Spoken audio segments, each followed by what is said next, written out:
Good afternoon, Cuxton. It's Mr. Brett here. I hope you're all keeping safe and well, especially those of you that are working at home at the moment. Now, I'm going to be talking to you about Writing Week, which will be happening next week. Is that cheering I hear already? Oh, I'm just as excited as you are. Now, before we get talking about Writing Week, I do just want to say how pleased I am with the writing that you've been doing so far over this home learning period. I have had some amazing pieces of writing sent to me by your teachers. I've had sentence writing in EYFS, I've had all the way up at the other end of the school, I've had some writing about the Battle of Hastings, I've had some newspaper reports about tomb robberies in ancient Egypt. It's been fantastic to see so many examples of amazing writing. So I'm really excited about what I'm going to see in Writing Week next week. So, Writing Week will be happening very slightly differently because of everything that's going on at the moment. But I'm hoping it's going to be just as successful as it has been over the last few years. Before I tell you what Writing Week is going to be about, there are a couple of people, maybe not people, that I want to introduce you to. And they're important in me telling you about what Writing Week will be about this year. So let's go and see if we can meet them. So this is Rupert. Rupert is the youngest and the smallest of my two dogs. He's a whippet, which means he's an incredibly fast runner, and you'll find out why that's important in a moment. And this is Nigel. Nigel is the biggest and the oldest of my two dogs. He's a bit of a mix of breeds, so perhaps Year 6 who have been learning about inheriting traits might be able to work out what different breeds of dog he's got in him. He isn't quite as fast as Rupert, but he does his best to keep up. So, you might be wondering, why did Mr. Brett introduce us to his dogs?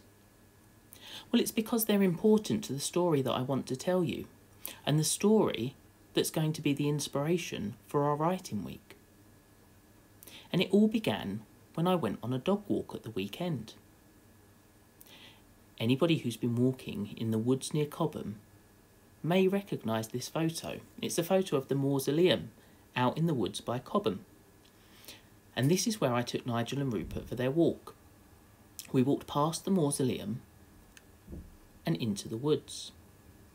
We walked down hills and up hills and under trees and over branches, and we had almost gotten ourselves rather lost when we came to the top of a big hill and found something rather peculiar. It was a log that had been carved into a bench, and it showed animals and plants, and it made us wonder, who might have done this? Now, not far from here, deeper into the woods, where it started to get a little bit darker, and the trees had started to grow a little bit closer together, Rupert and Nigel spotted something. There was a rustling in the bushes, and they went charging off so fast that I couldn't keep up. And I chased after them, and I was calling for them, chasing after them, and finally I found them. And when I found them, I noticed they had taken me to a part of the woods that I had never been to before. And when I looked around, I saw something rather strange. It was a door that had been carved into a tree. And I looked at it and thought, that's a rather strange place for a door to be. It made me wonder, whose door was it? Did somebody live there inside the tree? Before I had chance to knock or open the door and see what was behind it, Rupert and Nigel heard another rustle in the bushes, and off they ran again. By the time I'd caught up with them this time, I couldn't find my way back. I kept looking and kept looking, And when I finally found the part of the woods that they had taken me to, the door was gone. It made me wonder, was it magic? And if so, where had the door gone? So what do you think? Is this somebody's house? Does somebody live there, in the tree? What sort of person might live in a house like this? If the door really was magic, perhaps it wasn't a house. Perhaps it would have been a door that took us somewhere else. A bit like the wardrobe in Narnia. So that's when I decided that this would make a great inspiration for Writing Week at Cuxton. So our Writing Week will run next week, and it will be about the mysterious door that I came across in the woods.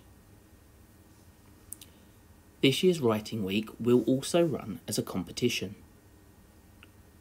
So you're going to have to write a story and send it in to your teachers with your home learning by Monday the 8th of February. That's the Monday after Writing Week. Your story can be about anything that you want it to be. It could be about anybody. However, it has to include what's behind the mysterious door that I found in the woods. So it could be a story about you. It could be a story about a character that you've made up. It could be that if the door is magic after all, that you don't find it in the woods and perhaps it can move around. So the story can be about anything that you would like it to be, as long as it tells us what's behind the door. Now I'll be picking a winner from every class, as well as an overall phase winner. And then the results will be published shortly after the competition has closed, and once I've had chance to read through all of the amazing stories that I know I'm going to get sent. So, the rules are very straightforward. As we said, the story is up to you to decide the characters, the genres, and exactly what happens. But if you're in EYFS, your stories are going to be created using pictures, words, and sentences.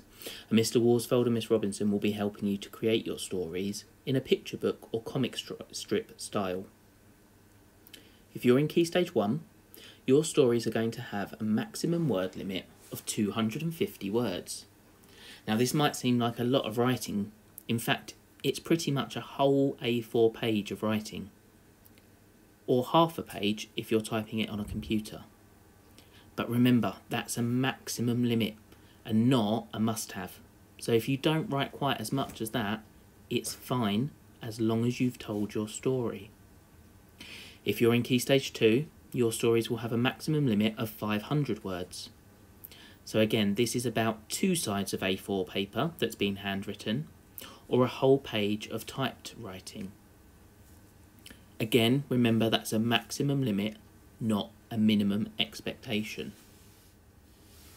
Now, as your stories are being created by you and not set by your teachers, they're all going to be quite unique and quite different from one another.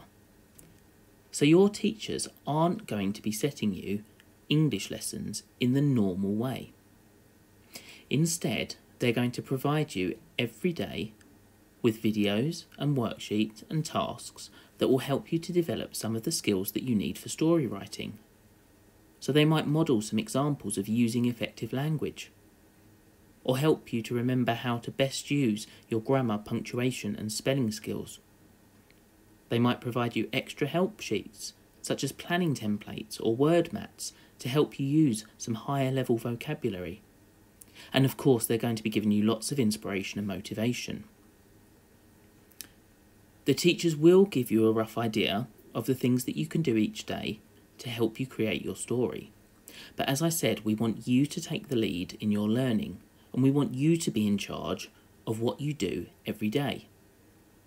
So if you want to go and do some outdoor learning and maybe go on your own woodland walk to help you think about setting description and building an atmosphere, then you can do that. If you want to do some drawing of your characters and your setting, again to help you develop your description, that's fine. We know that you all learn best in different ways, so we want you to have the chance to create your best work in the best way for you. Now, your teachers and I are all really excited to read your stories. We can't wait to see what ideas you come up with and what you think is behind the mysterious door. I'm looking forward to your teachers sending me through your stories so that I can read them and see what amazing writers we do have at Cuxton. Now, I hope you enjoy your writing week and I wish you all the best of luck. See you soon.